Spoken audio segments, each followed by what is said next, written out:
Sorry. Well, go ahead. Okay. Kona. What local government concerns are happening in Kona that are preventing you from going on the way it's always been? Well, I think I'll answer the question that I think you're asking rather than the exact question that you did ask, because we are going back to one day, which is the way it's historically been. But for us to be able to do 2 days of Kona, and like we did in 2022, and like we expected that we would do in 2023, you need the cooperation of an enormous number of people and organizations. Our friends at NELA, the Natural Energy Lab, back when we started racing 40 years ago, all there was an energy lab was this one government facility. It's now a light industrial business park, and it has, I believe, 500 full-time employees that work at NELHA. And they made it clear to us that if we were going to race on Thursday, we were not going to get permission. Okay. And so then you don't have a run course. We talked to the pier belongs to the state. Yeah. The major roads belong to the county. Police, our county employees, and so lots of the constituents said, look, we tried to race 2 days. We, in good faith, we gave it every chance, but it just didn't work. And so the people who we would need to get cooperation from, if you want to have music, you need a permit for amplified sound. Right. And so you're telling me Kona has become too big, because Energy Lab, the pier, I mean, that was fine for so many years, like you're saying, for 40 years, for 38 years, 37 years, and then you split it, and then now you can't even have 2 days. Having it on Saturday is fine. Okay, but then why don't you have men and women on Saturday then? Well, I think different issue, but well, look, where we ended up, as we started, we announced, and when we were in Hawaii in October, it was our expectation that we were going to be able to both keep the promise, men and women each get their own day, and everybody races at Kona. And those are, unfortunately, those are two promises that are mutually exclusive in the environment where we find ourselves. Yeah. And so we were forced to say, we can either go back to 1 day of racing and have men and women on the same course, and the way it's always been. That would be possible if you wanted it, like Kona, the population of Kona, they would be okay with that. We could go back to the way things used to be. Okay. I think we felt that wasn't the right thing to do. Okay. Remind me very quickly, why did you guys split men and women on different days? What was the reason behind it, or the reasons? Well, the main reason is for, historically, for both pro women and age group women, having male age groupers and pros it interacts with their races. Yeah. And so, the fastest female swimmers are swimming through the back of the male pack. And sometimes the pros. and that's the pros, but even with the gaps that we had, when we start, I'm doing this from memory, we start in a 1 day Kona scenario, we start the pro men at 6:25, we start the pro women at 6:30. Then we usually have a 20-minute gap before we send off the next wave of age groupers. Yeah. And those age groupers ride through the back of the women's pro field. And so, and that interferes with their race. Yeah, of course. And so part of what has worked for us at 70.3 World Championships, which we started doing in 2017 by splitting the days and having a men's day and a women's day, is both pro women and age group women get a completely clean race. Yeah. They get a race that is unencumbered by men. And they also get the benefit of the full focus of media, and they get the full spotlight on their race. Yeah. And we really felt that was important. Yeah. And so, and that it has been a game changer for us for 70.3 Worlds. Right. And it also, and for 70.3 Worlds, we've got close to 120 qualifying races around the world. If you only have one day of racing, you're limited on how many athletes you can realistically put into a course. And when you have 120 qualifying races around the world, you get to a point where you have to win your age group to qualify for the World Championships. Or if you're in a really big men's age group, you have to be in the top handful. Yeah.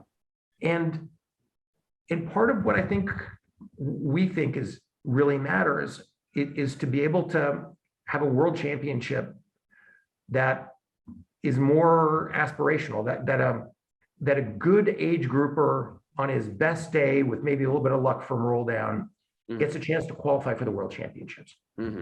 And we really saw that work for us for 70.3 Worlds. And we've seen the same types of dynamics emerge in the last 10 or 15 years when it comes to qualifying for Kona. Right.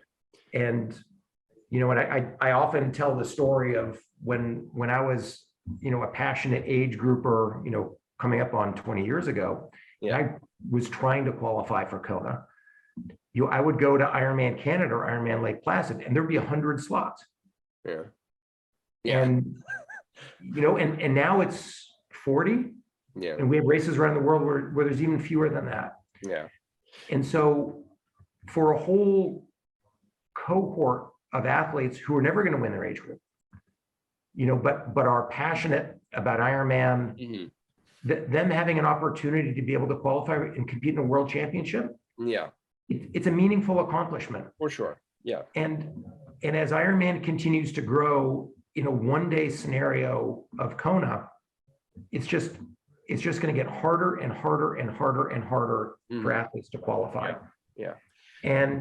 But let me just stop you for 1 second, because correct me if I'm wrong. I hear what you're saying, and I actually personally, as an age grouper myself, I agree with you. But having the World Championship in 2 different locations, that's a first. That's a first. That's a first. Aren't you worried that you're going to upset some people? I mean, right now, I think there's 6,000. There's a petition mainly from pros. I mean, not 6,000 pros, but a lot of it is driven by pros, male, that are upset that they're not going to go to Kona. Do you understand that? Oh, I understand it. And what do you tell them? Next year it will change. Men will go to Kona, women would go to Nice, or that we've already announced. Okay. And so women will race in Nice in 24, and men will race in Kona. Oh, okay, I didn't know. Okay.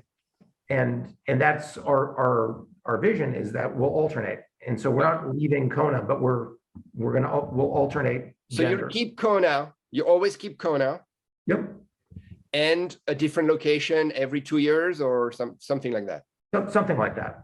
Okay. Okay. And so for people, if Kona really is the thing, there's going to be a lot of people who want to race Kona. I don't blame them. I want to race Kona. I've never been good enough to qualify. But there's also a group of people for whom having an Ironman World Championship in Europe, where you don't have to fly 24 hours and deal with 12 hours of time zone and take 2 weeks off of work. Yeah. Get a loan at the bank because it's expensive. Right. To be able to get on an airplane from any major city in Europe, fly to Nice, have affordable accommodation, race in a world championship, be a world championship athlete, have a world championship experience on a world championship course. Yeah. I think there's going to be a bunch of people who really like that too. How hard was it to take the decision on Nice? what were the other cities in Europe that you guys were considering? I love Nice myself. I've raced Nice 7 times, so I don't have to be convinced about Nice myself, but. So we spoke to a lot of communities, and Nice was the fastest to appreciate that this had the potential to be a game changer for Nice. Mm-hmm. And so, we have experience. We have a team here in Nice. I'm in the Ironman offices in Nice right now. We have a long-term relationship with the Ville de Nice, and in particular with Mayor Estrosi. We hosted a world championship here in 2019. Yeah. Mm-hmm. And so there were a lot of things that made this a very easy choice for us, but there were a lot of other places that put their hand up and said, what do we have to do to be considered in the future? Mm-hmm. And let me come back to one of your questions about whether people are happy or unhappy. Right. One of the great things about the Ironman community is that the Ironman community cares deeply about what happens within our sport, and what we don't lack, there's no lack of engagement among our athletes. People care, and they care a lot. Yeah, they're passionate for sure. But I'll tell you, we've gone through versions of this. When we separated the men's and women's starts in Kona, almost a decade ago, people were furious. When we introduced the rolling start. Mm. Oh yeah. All around the world, people were furious. Yeah. And so we listen, but we realize that anytime you want to make a change that has the potential to make the experience better for athletes, some people are going to be uncomfortable with the change. Right. And so we listen, and we listen carefully, but we have never, and I don't intend that we're ever going to make our decisions based on, people who perhaps don't have all the facts. Mm-hmm. So for sure. And so we talk and listen a lot, but ultimately we get paid to make decisions. And our belief was, this is the best thing for the long-term interests of Ironman. Yeah. And we're going to see how it goes. Yeah. Well, the French are happy, that's for sure. And again, as an age grouper, I support the fact that Ironman has evolved so much. Your media coverage is amazing every year for the World Championship. So I understand both sides, but in the end, thank you for taking that decision, because I think it benefits, like you're saying, the sports environment and age groupers in general, all around the world. And so after 2024, are you gonna have so you're reassuring me by saying that you will always try to keep Kona, right? Our plan is to always be in Kona. Okay. Are you considering changing hemisphere in 2025 and having the other one in say Australia, or are you going to stay in Europe? Do you know already? We don't know. We're still fairly early.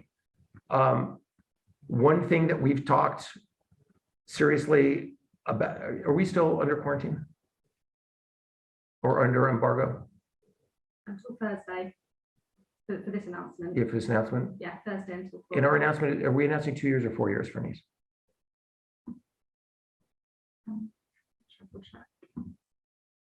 We will likely stay in Nice for 2 cycles. We'll likely be here for 4 years. Oh, wow. Okay. Oh, that's awesome. Okay. Yeah. Okay. Yeah, so what we're going to announce, what we'll announce tomorrow is that it's going to be 2 cycles. Okay. Men in 23 and 25, women in 24 and 26 in Nice. Okay. Oh, wow. Okay. Well, I imagine that after that, you're going to have pressure from either the Australians or the South Africans. We already have it. Already there. That happened last year. Yeah, I'm sure that Jeff Mayer is texting you, calling you, you know. Queensland's quite keen to Right. chat. Yeah, and it would be well deserved. Yeah. Yeah, and look, we're not averse to that. No. But what we want to do, this came together quickly. I mean, and as I said at the beginning, Yeah. When we were in Kona, our expectation, and this is 8 weeks ago. Yeah. No, it's 12 weeks ago, excuse me. Mm-hmm. Our expectation was we were going to be racing women on Thursday and men on Saturday in 23 in Kona. And, that was what was going to happen. And, Oh, wow. Okay.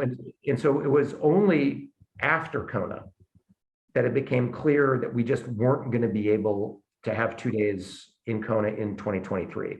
Mm. And so, we worked with Nice and in a number of other communities. Nice was the best option. And Nice was or wasn't? Nice was. Nice was, yeah. And one that we feel very good about. Right. But we're going to see what happens. We'll be interested in seeing how qualifying works and what the race experience looks like. It's going to be on the, just 2 weeks after 70.3 Worlds. Right. And my guess is there's going to be a lot of people who will use 70.3 Worlds as a prep race. Mm-hmm. For sure. And yeah. And then we'll have a couple weeks and then we'll all be together in Hawaii. Yeah. So you're aware also, I'm sure you that the course in Nice is not at all the same design. I mean, the bike course than Kona, right? It's quite. Oh yeah. Yeah. Well, I've ridden the bike course here in Nice. You have? Yeah. Yeah. It's hard, but it's pretty hilly. Yep. Yeah. So you're gonna have people complaining also about that. Well, but look, this is part of what I think it is important that we do is, Kona is a very specific thing, mm-hmm. right? The choppiness of the bike course, heat, humidity, wind, mm-hmm. It favors certain types of athletes. Yeah. And the Nice course might favor a different type of athlete. Mm-hmm. And that there's some athletes who, for whatever reason, due to their own physiology, just will never be as fast in a place like Hawaii as they would be somewhere else. And this gives those athletes an opportunity to be competitive. Yeah. And so, it's going to be, it'll be a wetsuit swim. Yeah. We had a wetsuit swim in St. George. But other than that, there's never been a wetsuit swim for the Ironman World Championship. Yeah. It's going to be the hilliest bike. Mm-hmm. Well, actually, St. George was a bit of a monster bike course also. But then a dead flat run. Yeah. And so, looking at both professionals and age groupers, who are the athletes who are likely to be most competitive in that environment? Yeah. I don't know. Maybe it'll be the same type of athlete, but maybe it won't. One interesting question, and that would be my last question, Andrew. Okay. Would be one interesting thing to monitor would be how is the woman race? How does it do spectator-wise, like online traffic and people watching it on TV and all? Because it's one thing to have it in the same location as the men, but if it does very well, then it's a very positive signal for the sport, because it means that the women's Ironman professional sport is has matured enough to get the interest at the same level from what the men are able to get. Because I mean, again, the men are going to go faster, so it's more spectacular. So from a spectator viewpoint, and I know what I'm saying. It's not politically correct to say this, but it's just the fact on TV, right? People watch what's spectacular. So I wish that the women will be as viewed as the men's course, No.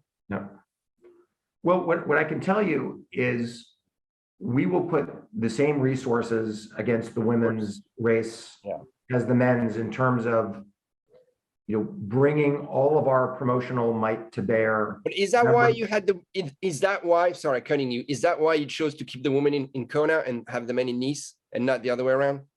I mean, you watched both races last year, right? Yeah.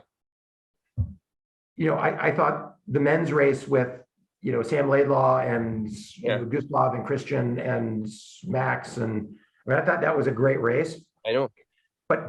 But the women's race, I agree, was freaking awesome. I agree. Yeah, but you and I are biased. You know what I mean?